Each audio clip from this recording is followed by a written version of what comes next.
Hey guys, it's Nate with Sauce Ain't the Boss here again, and today is day number 97 of quitting alcohol.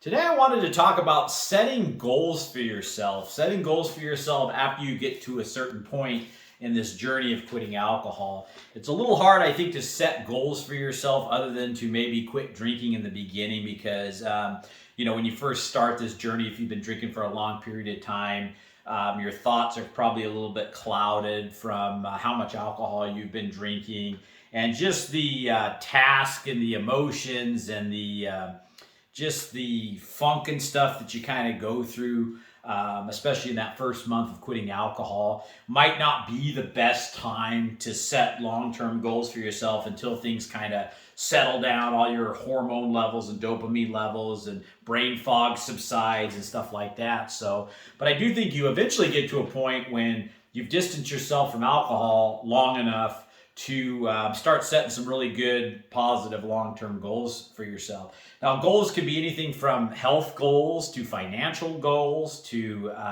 maybe you want to plan a big vacation that you've never done before, and now you're saving a bunch of money. Since you're no longer drinking alcohol, the money you spent on that can now go into a vacation fund, or maybe you've got goals to move somewhere different, start a new career, move up the ladder at work, start your own business, start a side hustle. I mean, the list can go on and on and on about positive goals that are things that you want to do for your life.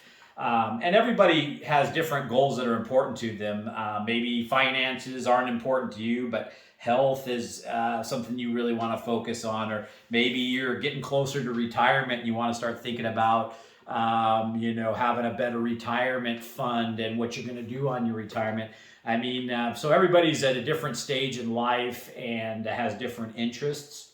But like me, for example, my kids are actually today Halloween. Happy Halloween, by the way, guys. But my oldest son, he was born on Halloween, and so today's his birthday, and he turned 18 today. So that was kind of a big birthday. I remember turning 18, and somehow you feel like a man, because you're 18 years old. And but anyway, and my youngest son's going to be turning 16 this year. Excuse me, 16. He already turned 16. And so 16 and 18. And I was thinking about they're going to be out of the house, before I know it in a few years. And I'd really like to maybe go somewhere tropical. They've never been to Hawaii or Fiji or anything like that. And all this money, I think I've been saving about $800 a month if I figured right since I quit drinking. So in 3 months' time, that's about $2,400 I've already saved. And I'm thinking about doing something like taking them to some place like that for just one last big family vacation, before they start moving out of the house or get careers or, start going to college, whatever they decide to do. And, we won't have the opportunity to kind of do that as a family, for a while. So that's one of the goals I kind of have in my mind that I'm working towards. The other one is, I'm 44 years old, and I'm thinking about, I'm self-employed. My wife and I both are. And so I got to be thinking more and more about retirement the older I get. I don't want to be working when I'm 70, 80 years old. So, we've always invested in real estate rentals and stuff like that. So I have a goal of I want to have X amount of rentals paid for and stuff by the time I'm 65, so I can have that income.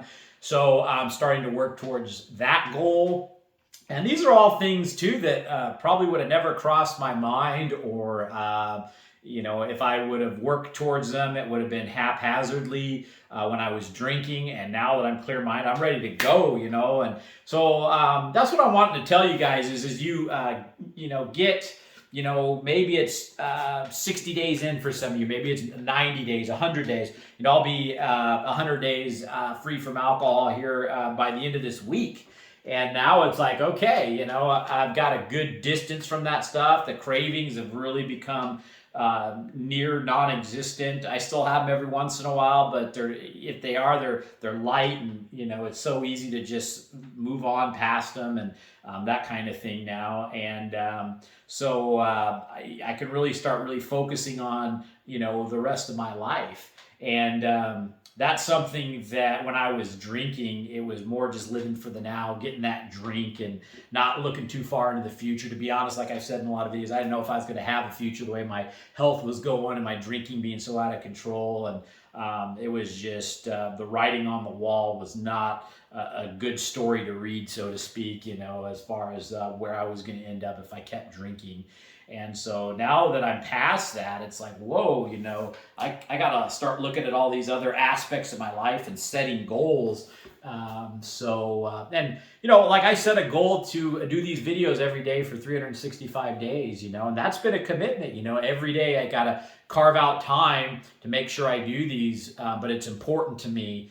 And it was something that I set out to do, and I'm sticking to it, And it's amazing how when you really commit to something, and you write a goal down on paper, or you really commit to it, who writes on paper anymore? Maybe you type it in on your computer or your phone or whatever it is. But just having some kind of documentation of what your goals are, and then you have your end result goal. I want this X, Okay, so then you start breaking it down. How am I going to get to X? You set a date for that goal. Okay, by this date, I want this, And then you start coming up with a plan on how you're going to get there. And it's amazing when you commit to setting goals and having a plan, and you document it, how much more real it becomes, and how you just start bit by bit getting closer to that end goal because you're working on your plan on getting there. And sometimes we set goals a little too aggressive. Maybe the timeline, you thought you're going to get there a little sooner than what's working out. You can always adjust goals and plans and stuff like that. Sometimes you find out you're blowing right past your goal. You're exceeding it, and you set that goal even greater too. It can work that way as well.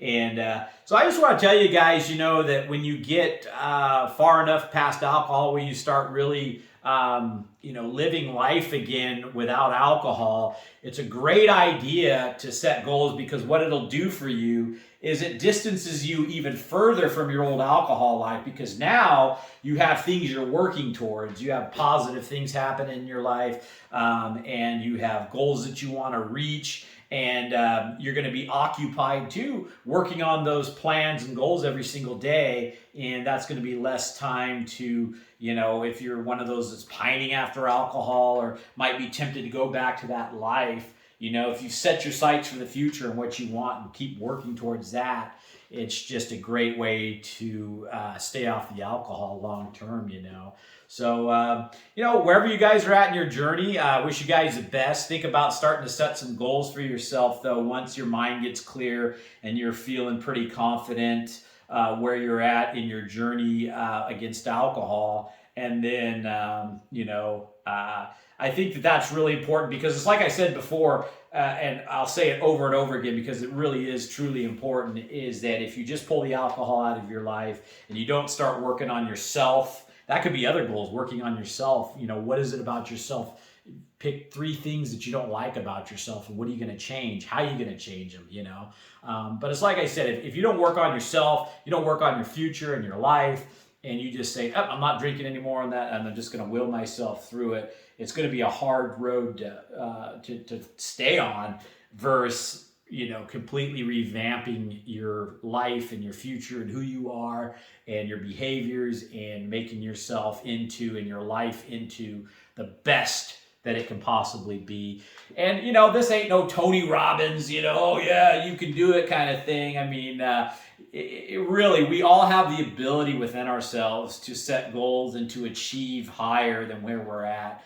Don't for a second think that you're some exception to the rule, that you can't do something, or that you're not capable of doing great things, because every single one of us is. there are obstacles and roadblocks along the way that you have to get through, and barriers. A lot of these barriers, like drinking alcohol, we created for ourselves. And so knocking down those barriers and getting past them, we put them there. We can also remove them. And it can be challenging, but the more you challenge yourself and you succeed at these challenges, the more confidence you get that you can do more and better and greater things as you keep moving forward. And that's the key to this whole thing. Keep moving forward. Never quit trying to quit, and just embrace the journey, and learn to love it. I really am. This is something I've truly been blessed and love doing so far. And again, I never thought I would get this far along when I was so wrapped up in the drinking. And I just want to tell you guys, there is a better life out there, and you can do it. Believe me, if I can do it after 20 years of being stuck in a bottle, you guys can too.